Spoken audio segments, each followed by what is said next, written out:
आज की एक बहुत बेहतरीन क्लास। परसेंटेज हमने काफ़ी हद तक पढ़ ही लिया, साथ के साथ मेंस जैसे करीब आ रहा है, मेंस स्पेशल कुछ एक क्वेश्चन जैसे हम हर चैप्टर में कर रहे हैं, इसके अंदर भी करके ही जाएंगे। ऐसे क्वेश्चन जो आपने पहले नहीं देखे हो और पेपर में आने की संभावना हो। ठीक है, तो ज़्यादा समय वेस्ट नहीं करेंगे, स्टार्ट करते हैं पहले क्वेश्चन के साथ।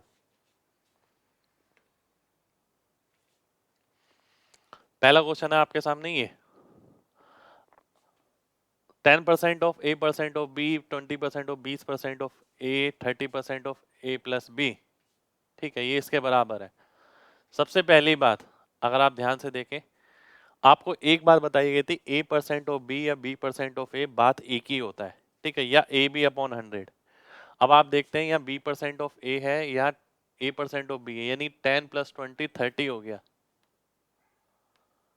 ठीक है, तो ये 30 10% of AB%, 10% of AB%। Percent अगर मैं काट देता हूँ, देखिए 1%, 1% और 1%, 1% मैंने काट दिया, ये हो गया 30% ऑफ AB। ठीक है, बराबर हो गया 30 टाइम A प्लस B। 30 से 30 कट गया, आपको निकालना है ये क्या होता है, A plus B upon A B, यानी ये यहाँ ले आएंगे तो A plus B upon A B बराबर आ जाएगा किसके, 1% के। तो 1% आपका आंसर हो जाएगा, यानी ए ऑप्शन आपका आंसर हो जाएगा। तो अच्छा क्वेश्चन है, इजीली बुक में नहीं मिलेगा पर एग्जाम में मिल सकता है, क्योंकि बच्चे को नया लग सकता है। ठीक है, बढ़ते हैं अगले क्वेश्चन पर। नेक्स्ट क्वेश्चन है आपके सामने ये। ठीक है, अब आप देखते हैं A% of A by B. अब देखिए क्वेश्चन दिखने में तो बहुत ही ऐसा लग रहा है कि कितना बड़ा क्वेश्चन आ गया और अलग टाइप का क्वेश्चन आ गया, पर क्वेश्चन में इतना कुछ है नहीं। अगर आप ध्यान से देखें, A by B, A by B, A by B, ये तो कट ही गया। तो यहां से क्या मिला, A% और A%, 2A%। तो 2A% बराबर हो गया C% के। ठीक है, पहली बात। आगे देखते हैं, P by Q, P by Q, P by Q, ये भी कट गया। P minus P by two, यानी P बाई 2%, P बाई 2% बराबर हो गया R% के। ठीक है, अब आपको ये निकालना है P% of A by 100 minus C% of R by 100। आपको पता है बाय 100 अगर होता है तो उसे हम परसेंटेज बोलते हैं। तो आपको निकालना है P% of A%, C% of R%। अगर आप दोनों को मल्टीप्लाई कर देते हैं तो यहाँ पर मिल जाता है आपको, 2 से 2 कट जाएगा, P% ऑफ A% बराबर हो जाएगा C% ऑफ R% के। ठीक है, यानी ये वाली वैल्यू इसके बराबर है। ठीक है, तो इसका मतलब आंसर क्या आ जाएगा, 0 आ जाएगा। ए ऑप्शन आपका आंसर हो जाएगा। ठीक है, तो सॉल्यूशन वाला पार्ट ज्यादा मुश्किल नहीं था, पर मेन बात यह है कि अगर आप मेंस में जा रहे हैं तो पहले से कुछ एक क्वेश्चन ऐसे देख के जरूर जाएं। ठीक है, नेक्स्ट क्वेश्चन पे आएंगे। नेक्स्ट क्वेश्चन है आपके सामने ये। अब देखिए इस टाइप के आपने क्वेश्चन तो किए काफी सारे, परंतु वो परसेंटेज में नहीं थे, उसमें केवल ये वैल्यूज निकालनी थी, आपसे पूछी गई थी, तो इसी के अंदर क्वेश्चन घूम सकता है। ठीक है, इस तरीके से क्वेश्चन बन सकता है। अब मैं अगर इसे सॉल्व करता हूं, देखिए सॉल्व करने का तरीका हमने पढ़ा था कि अगर 43/30 है तो हम देखते हैं कितनी बारी में जाएगा। एक बारी में जाएगा, 13 बचेगा, 30 उतारेंगे। दो बारी में जाएगा, 4 बचेगा। तीन बारी में जाएगा, 1 बचेगा। तो आप लिख सकते हैं 1 2 3 1/4। तो एक ही जगह 1 आ जाएगा, इसकी जगह 2 आ जाएगा, इसकी जगह 3 आ जाएगा, इसकी जगह 4 आ जाएगा। तो इस पूरे को आप इस तरीके से लिख सकते हैं। ठीक है, तो 1 2 3/4। अब आपको निकालना क्या है, B plus D. B plus D कहाँ हो गया, 2 और 4 6। Is how much percent more than A plus C. A plus C कितना हो गया, 4 हो गया। तो 4 से कितना बड़ा है ये, तो 2/4 आ गया, यानी 50% आ गया। तो 50% आपका आंसर हो जाएगा। ठीक है, तो 50% आपका आंसर हो गया। एक बार दोबारा से देखते हैं। देखिए ये चीज तो हमने करनी सीखी है, अब इसी के अंदर परसेंटेज का क्वेश्चन बन गया, परसेंटेज का क्वेश्चन इसके अंदर भी बन सकता है। तो आपने देखा कि भाई ये वैल्यू क्या आएगी, ये आएगी b प्लस डी, 6 हो गया, ये 4 हो गया, कितना अधिक हो गया, 50%। नेक्स्ट क्वेश्चन पे आएंगे। नेक्स्ट क्वेश्चन है आपके सामने ही है। अब इस टाइप का क्वेश्चन भी आपको एग्जाम में मिल सकता है एक्स वाई जेड से रिलेटेड, यानी ये तो हुआ कि आप परसेंटेज पढ़ के गए, आपने सब पढ़ लिया, 5 से 6 हो गया, 7 से 8 हो गया, 9 से 10 हो गया, पर जरूरी नहीं है वो इंटीजर वैल्यू ही आपको मिले, वो इस तरीके से एक्स वाई जेड फॉर्मेशन में भी मिल सकता है। अगर पहली चीज देखें, ए बी से x% बड़ा है, यानी अगर मैं a बाय बी देखता हूं तो 100 प्लस एक्स अपॉन 100, ठीक है, ये आ गया। इसी तरीके से आप देखते हैं a is less than c by y%, a is less than c by y%, a c से y% कम है, तो ये हो गया। b c से z% कम है, b c से z% कम है, z% कम होने का मतलब ये अगर 100 है तो ये 100 माइनस z आ जाएगा। दोबारा से देख लेते हैं, ए बी से x% ज्यादा है, ए सी से y% कम है, बी सी से z% कम है, तो ये a by B, a by C, b by C. अब आपको एक चीज पता है कि भाई a by B, b by C और c बाय a, इनको अगर आप मल्टीप्लाई करते हैं तो ये 1 आता है, ठीक है।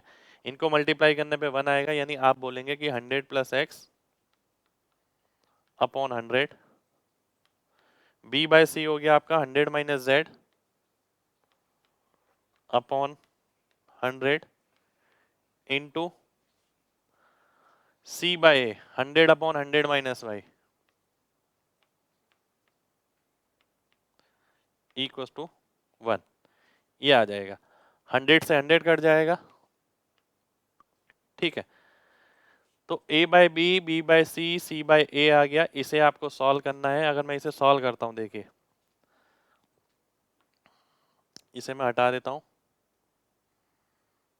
चलिए इधर लिख लेते हैं। ये आ गया आपका 100 plus x, 100 into 100 minus y, 100 into 100 minus y बराबर हो गया अपॉन 100 प्लस एक्स, ठीक है, बराबर हो गया 100 माइनस जेड के। अब देखिए z की अगर वैल्यू निकालनी है आपको तो z यहाँ पर आ गया, 100 कॉमन लिया आपने तो ये आ गया 100 minus y upon 100 plus x minus 1। तो इसमें से ये घटाएंगे तो देखिए 100 कट जाएगा, ठीक है, ये z आ गया, ये आ गया माइनस, ठीक है, 100 माइनस, उल्टा कर दिया मैंने, रुक जाइए, ये उल्टा हो गया, ये आएगा 1 minus 100 minus y upon 100 plus x. 100 plus x ये जाएगा, 100 से 100 कट जाएगा, x माइनस वाई बचेगा, तो x minus y into 100, x plus y बचेगा अपॉन 100 प्लस एक्स, ये आपकी z की वैल्यू आ जाएगी। कौन सा ऑप्शन है, x plus Y upon 100 plus X into 100, A option आ जाएगा, ए ऑप्शन आपका आंसर हो जाएगा, ठीक है। चलिए बढ़ते हैं अगले क्वेश्चन पे, एक बार मैं नेक्स्ट डाटा चेक कर लेता हूँ इसका, ठीक है। चलिए नेक्स्ट क्वेश्चन पे बढ़ते हैं। नेक्स्ट क्वेश्चन है ये आपका, आपको ये दिया गया कि y square root of x पे उल्टा डिपेंड कर रहा है, ठीक है, यानी y is inversely proportional to root x, ठीक है। अब क्वेश्चन क्या कह रहा है कि x को बढ़ाया गया 125%, 125% कितना होता है, 25% होता है 1/4, 125% होता है 5/4, यानी जो चीज 4 थी वो 9 हो गई। अगर x 4 से 9 हो गया तो रूट x क्या हो जाएगा, 2 से 3 हो जाएगा, ठीक है। और y रूट x पे उल्टा डिपेंड कर रहा है तो y 3 से 2 हो जाएगा। तो आपको क्या बताना है, परसेंटेज डिक्रीज इन वाई कितना कम हो गया, 1/3 यानी 33.33%। ये आपका आंसर हो जाएगा, यानी बी ऑप्शन आपका आंसर आ जाएगा। ठीक है, तो इसमें भी इस तरीके का क्वेश्चन मिल सकता है, पर इसमें आपको के मान के नहीं करना है, इस तरीके से करना है। नेक्स्ट क्वेश्चन पे आएंगे। नेक्स्ट क्वेश्चन है ये आपके सामने। अगर आप देखते हैं कि भाई लेंथ और ब्रेड जो है किसी स्क्वायर की बढ़ाती जाती है 60% और 70%।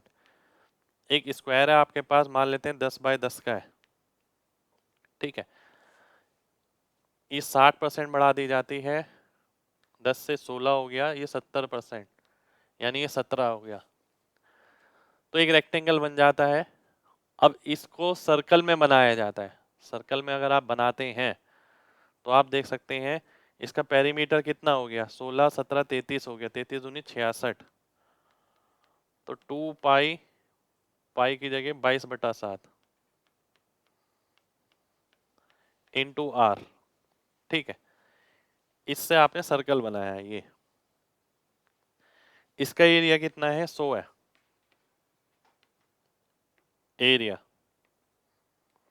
अब आपने क्या करना है, जो सर्कल बनाया है तो आपने ये बताना है कि इसका एरिया स्क्वायर के एरिया से कितना अधिक होगा। चलिए आइए देखते हैं। अगर आप काटते हैं 22 तिया 66, 21/2। ठीक है, यानी 10.5 हो गया।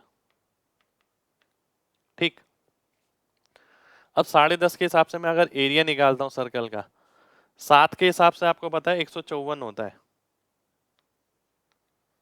ठीक है, 7 के हिसाब से आपको पता है 154 होता है। 7 का कितना गुना हो गया, रेडियस 1.5 गुना हो गया, तो 1.5 का स्क्वायर कर देंगे, यानी 2.25 हो गया। ठीक है, अब आपको इसे सॉल्व करना है। ठीक है, अब इसे अगर आप सॉल्व करते हैं 154 इंटू 2.25। ठीक है, 2.25 का मतलब क्या हो गया, 2.25 आया कैसे, रेडियस जो है वो 7 का 1.5 गुना है। ठीक है, एरिया कितना हो जाएगा, 15 का स्क्वायर यानी 225, यानी 2.25। 2.25 अगर आप देखते हैं 2 + 1/4, तो 4 दूनी 8 और 1 9, 9/4। तो 4 से अगर इसे भाग करेंगे और मल्टीप्लाई करेंगे तो 300 कुछ आ जाएगा। ठीक है, तो आप देखते हैं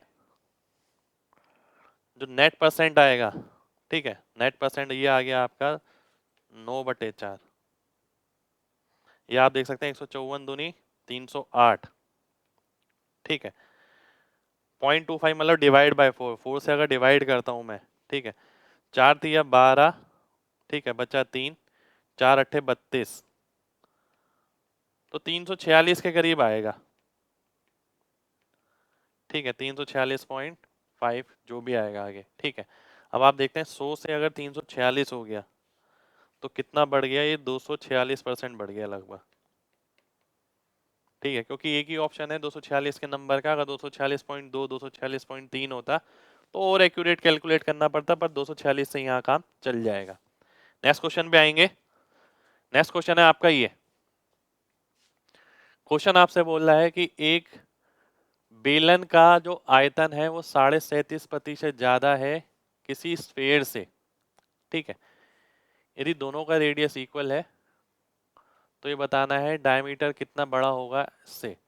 37.5%, सबसे पहली बात तो आपको ये पता होना चाहिए 37.5% का मतलब होता है 3/8। परसेंटेज में हमने लगातार पढ़ा। वॉल्यूम ऑफ सिलेंडर होता है इस 3, इतना ज्यादा है, रुक जाइए,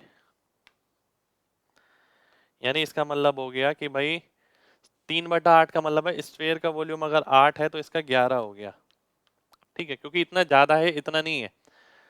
वॉल्यूम ऑफ सिलेंडर होता है πr²h,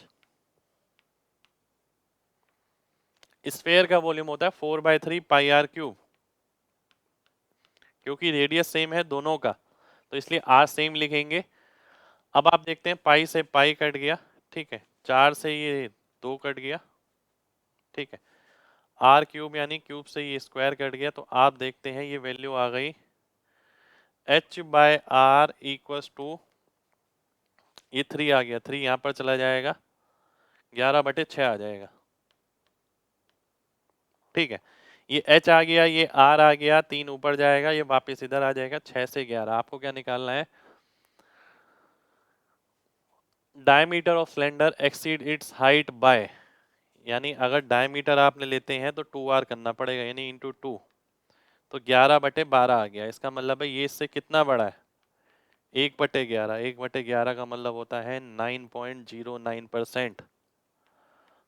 9.09 आपका, ये गलत लिखा हुआ है, 9.09 होगा ये। ठीक है, ये ऑप्शन करेक्ट कर लीजिएगा।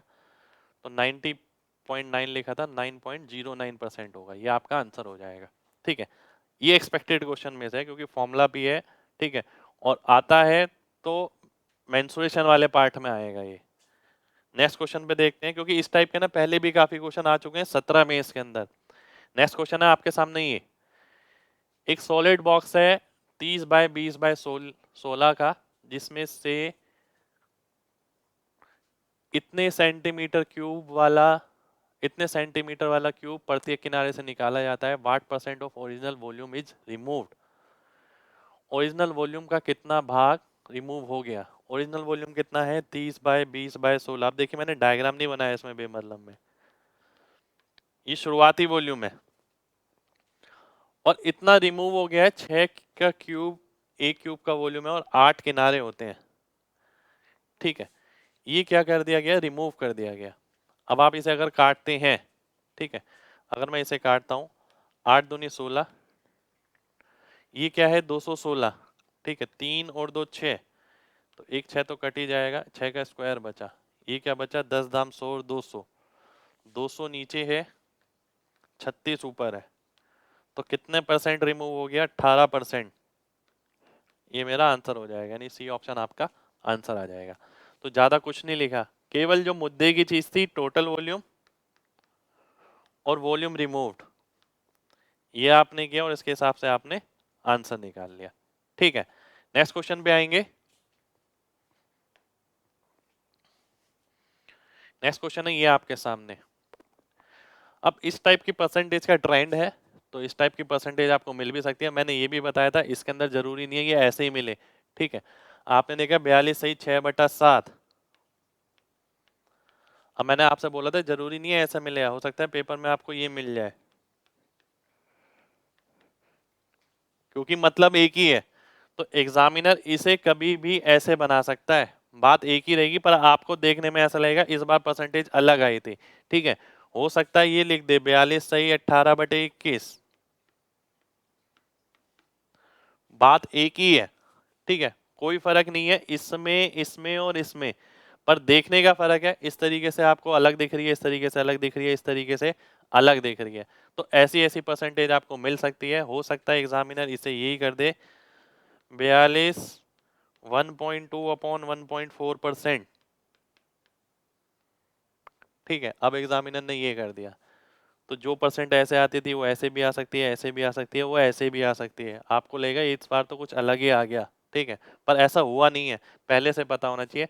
ये आने वाले पेपर के चेंजेस है जो मैं आपको अभी से ही बता रहा हूँ। ठीक है, चलिए अब क्वेश्चन पे आते हैं। क्वेश्चन क्या कहता है आपका, देखिए ए का जो खर्चा है, ए बी इनकम एक्सपेंडिचर, ए का जो खर्चा है 42 सही 6/7, 14 सही 2/7 होता है 1/7।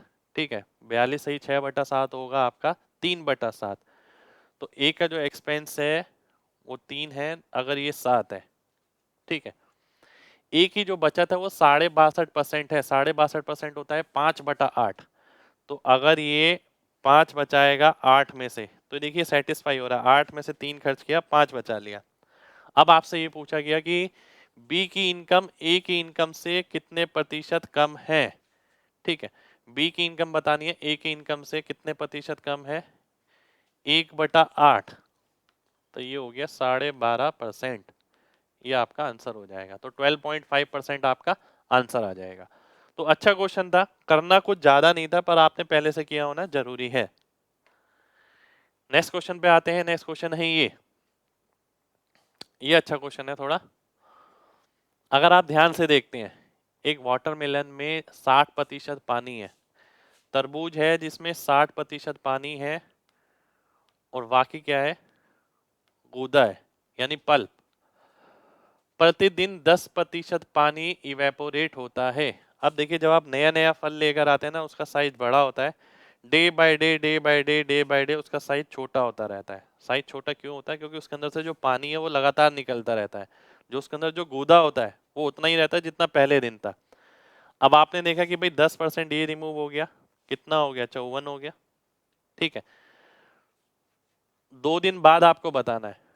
फिर आप देखते हैं 10% और रिमूव हो गया, 5.4 और निकल गया इसमें से।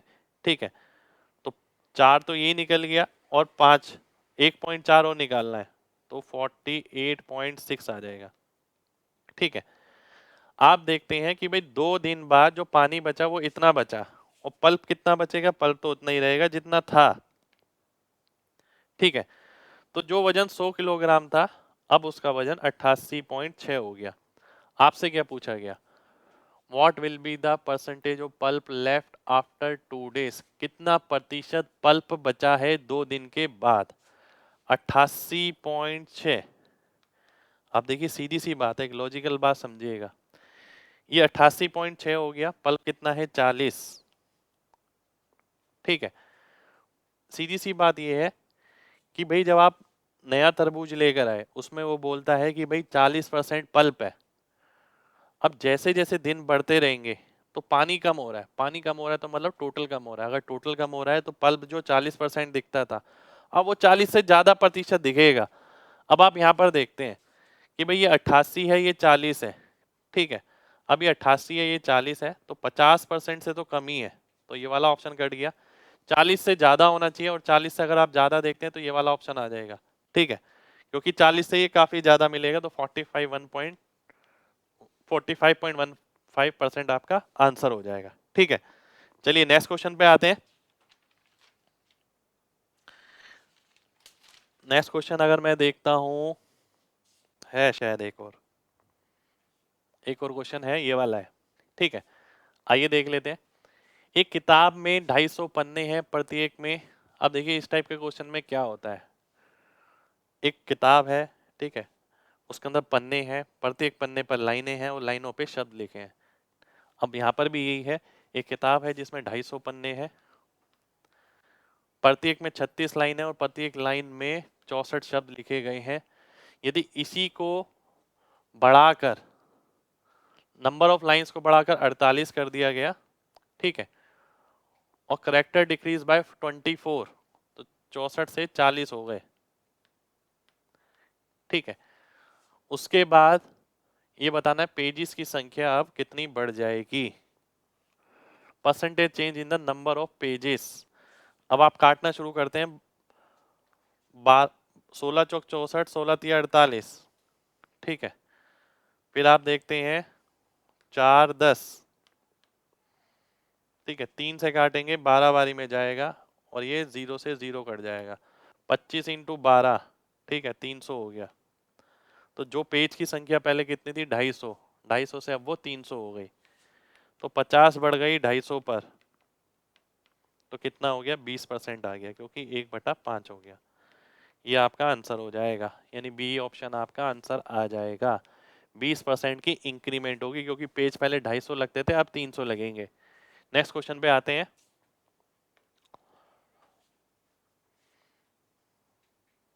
आइए देखते हैं, अच्छा क्वेश्चन है। एक सर्वे में ये पाया जाता है कि 55% लोग वेजिटेरियन हैं। अगर 100 लोग हैं तो वेजिटेरियन 55 हो गए, नॉन वेजिटेरियन 45 हो गए। आगे बढ़ते हैं। वेजिटेरियन में 40% फीमेल है, 40% इसका। ठीक है, 40% निकालेंगे 22 आ जाएगा, तो मेल कितने बचे? 33। तो इतने जो मेल हैं वो वेजिटेरियन है। 60% पुरुष पुरुष हैं। 100 का 60% हो गया 60। ठीक है, तो 33 यहाँ पर आ गए, तो यहाँ कितने आ जाएंगे? 27 आ जाएंगे। यानी 45 में से 27 जो है वो नॉन वेजिटेरियन है। ठीक है, जो मेल है, बाकी निकालना क्या है, then the among non vegetarian percentage of female, female कितनी हो गई, 18 हो गई, और इसकी परसेंट बतानी है इस पे कितनी होगी, 18/45। ठीक है, तो आप देखते हैं अगर 9 दूनी 18, 9 पंजे 45, 40% आ गया, तो 40% आपका आंसर हो जाएगा, यानी सी ऑप्शन आपका आंसर आ जाएगा। तो अगर आप ध्यान से देखें इन सभी क्वेश्चन के अंदर जो सॉल्यूशन पार्ट था जो हमने आज इस वाले क्वेश्चन में देखा है वो बहुत सिंपल था। क्वेश्चन दिखने में भले ही अलग अलग कैटेगरी के थे, कुछ क्वेश्चन दिखने में मुश्किल थे, कुछ क्वेश्चन ठीक भी थे, पर आने वाले एग्जाम के लिए हमें ये लगता है कि ये सारी चीजें आपके पास होनी जरूरी है। ठीक है, तो आज के सेशन में हम इतना ही करेंगे, बाकी आगे नेक्स्ट सेशन में करेंगे।